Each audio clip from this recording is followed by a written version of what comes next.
मेरे प्यारे देशवासियों, नमस्कार। आज देव दीपावली का पावन पर्व है। आज गुरु नानक देव जी का भी पवित्र प्रकाश पर्व है।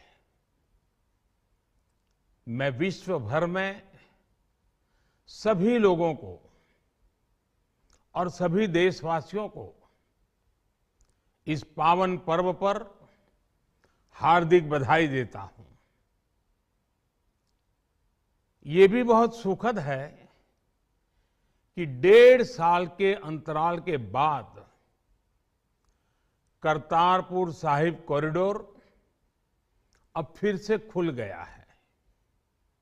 साथियों, गुरु नानक जी ने कहा है, बीच दुनिया सेवी कमाइए त दरगिही बेसन पाइए।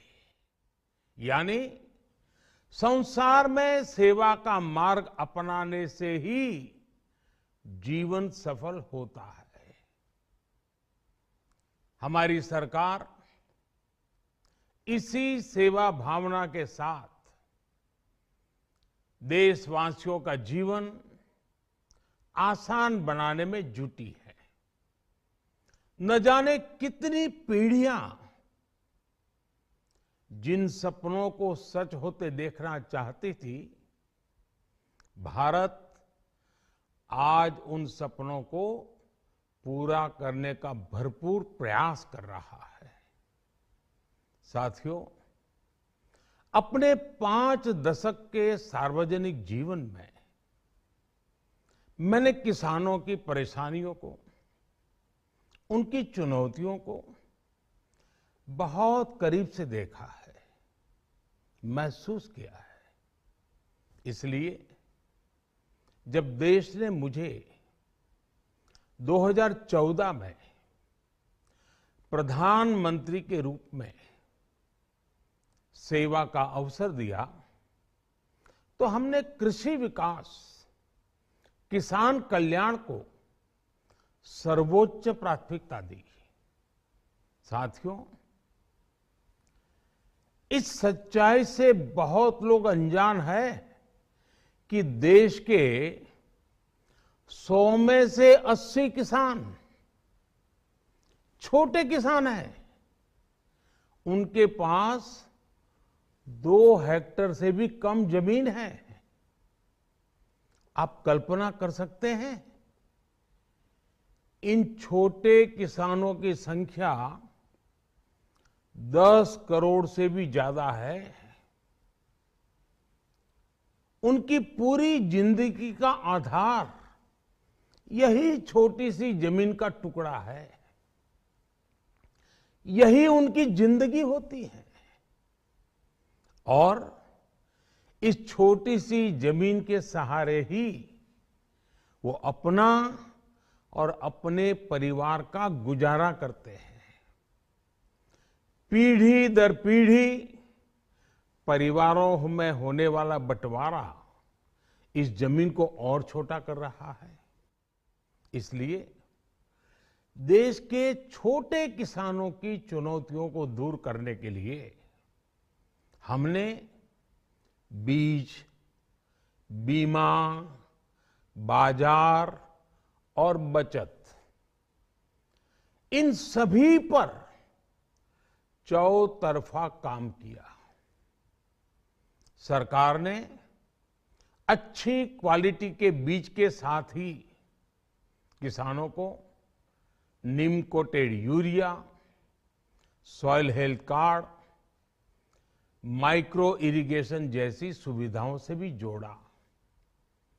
हमने 22 करोड़ सॉइल हेल्थ कार्ड किसानों को दिए और इस वैज्ञानिक अभियान के कारण एग्रीकल्चर प्रोडक्शन भी बढ़ा। साथियों, हमने फसल बीमा योजना को अधिक प्रभावी बनाया। उसके दायरे में ज्यादा किसानों को लाए। आपदा के समय ज्यादा से ज्यादा किसानों को आसानी से मुआवजा मिल सके, इसके लिए भी पुराने नियम बदले। इस वजह से बीते 4 साल में 1 लाख करोड़ रुपए से अधिक का मुआवजा हमारे किसान भाई बहनों को मिला है। हम छोटे किसानों और खेत में काम करने वाले श्रमिकों तक बीमा और पेंशन की सुविधाओं को भी ले आए। छोटे किसानों की जरूरतों को पूरा करने के लिए सीधे उनके बैंक खातों में 1,62,000 करोड़ रुपए ट्रांसफर किए, सीधे उनके खाते में। साथियों, किसानों को उनकी मेहनत के बदले उपज की सही कीमत मिले, इसके लिए भी अनेक कदम उठाए गए। देश ने अपने रूरल मार्केट इंफ्रास्ट्रक्चर को मजबूत किया। हमने एमएसपी तो बढ़ाई ही, साथ ही साथ रिकॉर्ड सरकारी खरीद केंद्र भी बनाए। हमारी सरकार द्वारा की गई उपज की खरीद ने पिछले कई दशकों के रिकॉर्ड तोड़ दिए हैं। देश की 1,000 से ज्यादा मंडियों को ई नाम योजना से जोड़कर हमने किसानों को कहीं पर भी अपनी उपज बेचने का एक प्लेटफॉर्म दिया। और इसके साथ ही देश भर की कृषि मंडियों के आधुनिकीकरण पर भी हमने करोड़ों रुपए खर्च किए। साथियों, आज केंद्र सरकार का कृषि बजट पहले के मुकाबले 5 गुना बढ़ गया है। हर वर्ष 1.25 लाख करोड़ रुपए से अधिक कृषि पर खर्च किए जा रहे हैं। 1 लाख करोड़ रुपए के एग्रीकल्चर इंफ्रास्ट्रक्चर फंड के माध्यम से गांव और खेत के नजदीक भंडारण, इसकी व्यवस्था, कृषि उपकरण जैसी अनेक सुविधाओं का विस्तार, ये सारी बातें तेजी से हो रही है। छोटे किसानों की ताकत बढ़ाने के लिए 10,000 एफपीओ किसान उत्पादक संगठन बनाने का अभियान भी जारी है। इस पर भी करीब 7,000 करोड़ रुपए खर्च किए जा रहे हैं। माइक्रो इरिगेशन फंड के आवंटन को भी 2 गुना करके 10,000 करोड़ रुपए कर दिया गया है। हमने क्रॉप लोन भी 2 गुना कर दिया, तो इस वर्ष 16 लाख करोड़ रुपए हो जाएगा। अब पशुपालकों को मछली पालन से जुड़े हमारे किसानों को भी किसान क्रेडिट कार्ड का लाभ मिलना शुरू हो गया है। यानी हमारी सरकार किसानों के हित में हर संभव कदम उठा रही है, लगातार एक के बाद एक नए कदम उठाती जा रही है। किसानों की आर्थिक स्थिति सुधरे, उनकी सामाजिक स्थिति मजबूत हो, इसके लिए पूरी ईमानदारी से काम कर रही है। साथियों, किसानों की स्थिति को सुधारने की इसी महाअभियान में देश में 3 कृषि कानून लाए गए थे। मकसद ये था कि देश के किसानों को, खासकर छोटे किसानों को और ताकत मिले, उन्हें अपनी उपज की सही कीमत और उपज बेचने के लिए ज्यादा से ज्यादा विकल्प मिले। बरसों से ये मांग देश के किसान, देश के कृषि विशेषज्ञ, देश के कृषि अर्थशास्त्री, देश के किसान संगठन लगातार कर रहे थे। पहले भी कई सरकारों ने इस पर मंथन भी किया था। इस बार भी संसद में चर्चा हुई, मंथन हुआ और ये कानून लाए गए।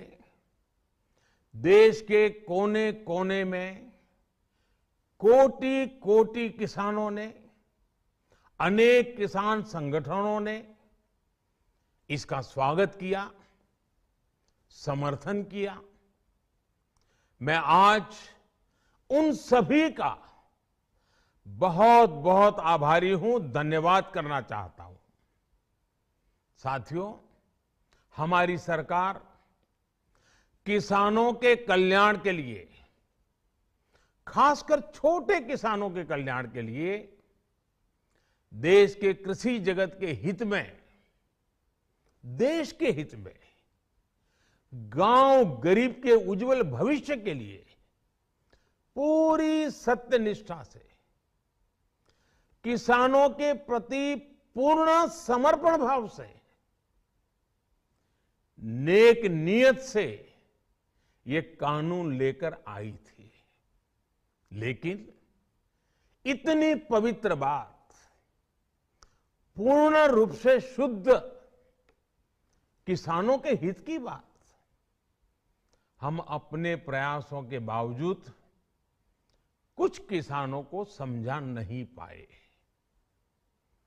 भले ही किसानों का एक वर्ग ही विरोध कर रहा था, लेकिन फिर भी ये हमारे लिए महत्वपूर्ण था। कृषि अर्थशास्त्रियों ने, वैज्ञानिकों ने, प्रगतिशील किसानों ने भी उन्हें कृषि कानूनों के महत्व को समझाने का भरपूर प्रयास भी किया। हम पूरी विनम्रता से, खुले मन से उन्हें समझाते रहे। अनेक माध्यमों से व्यक्तिगत और सामूहिक बातचीत भी लगातार होती रही। हमने किसानों की बातों को, उनके तर्क को समझने में भी कोई कोर कसर बाकी नहीं छोड़ी। कानून के जिन प्रावधानों पर उन्हें ऐतराज था, सरकार उन्हें बदलने के लिए भी तैयार हो गई। 2 साल तक हमने इन कानूनों को सस्पेंड करने का भी प्रस्ताव दिया। इसी दौरान ये विषय माननीय सर्वोच्च न्यायालय के पास भी चला गया। ये सारी बातें देश के सामने है, इसलिए मैं इनके अधिक विस्तार में नहीं जाऊंगा।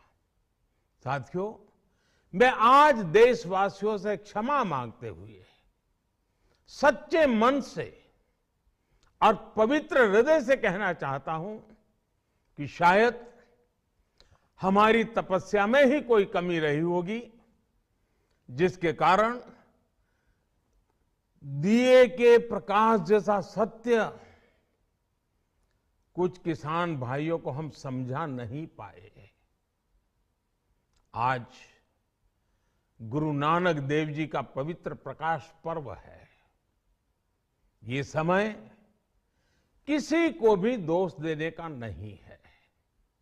आज मैं आपको, पूरे देश को ये बताने आया हूं कि हमने 3 कृषि कानूनों को वापस लेने का, रिपील करने का निर्णय लिया है। इस महीने के अंत में शुरू होने जा रहे संसद सत्र में, इसी महीने में, हम 3 कृषि कानूनों को रिपील करने की संवैधानिक प्रक्रिया को पूरा कर देंगे। साथियों, मैं आज अपने सभी आंदोलनरत किसान साथियों से आग्रह कर रहा हूं, आज गुरु पर्व का पवित्र दिन है। अब आप अपने अपने घर लौटे, अपने खेत में लौटे, अपने परिवार के बीच लौटे। आइए एक नई शुरुआत करते हैं, नए सिरे से आगे बढ़ते हैं। साथियों, आज ही सरकार ने कृषि क्षेत्र से जुड़ा एक और अहम फैसला लिया है। जीरो बजट खेती यानी प्राकृतिक खेती को बढ़ावा देने के लिए देश की बदलती आवश्यकताओं को ध्यान में रखकर क्रॉप पैटर्न को वैज्ञानिक तरीके से बदलने के लिए एमएसपी को और अधिक प्रभावी और पारदर्शी बनाने के लिए ऐसे सभी विषयों पर भविष्य को ध्यान में रखते हुए निर्णय लेने के लिए एक कमेटी का गठन किया जाएगा। इस कमेटी में केंद्र सरकार, राज्य सरकारों के प्रतिनिधि होंगे, किसान होंगे, कृषि वैज्ञानिक होंगे, कृषि अर्थशास्त्री होंगे। साथियों, हमारी सरकार किसानों के हित में काम करती रही है और आगे भी करती रहेगी। मैं गुरु गोविंद सिंह जी की भावना में अपनी बात समाप्त करूंगा। देहि शिवावर मोहे इहे, शुभ कर्मन ते कबहू न टरो। हे देवी, मुझे ये वर दीजिए कि मैं शुभ कर्म करने से कभी पीछे ना हटूं। जो किया किसानों के लिए किया, जो कर रहा हूं देश के लिए कर रहा हूं। आप सभी के आशीर्वाद से मैंने मेहनत में पहले भी कोई कमी नहीं की थी। आज मैं आपको विश्वास दिलाता हूं कि अब और ज्यादा मेहनत करूंगा ताकि आपके सपने साकार हो सके, देश के सपने साकार हो सके। आपका बहुत बहुत धन्यवाद।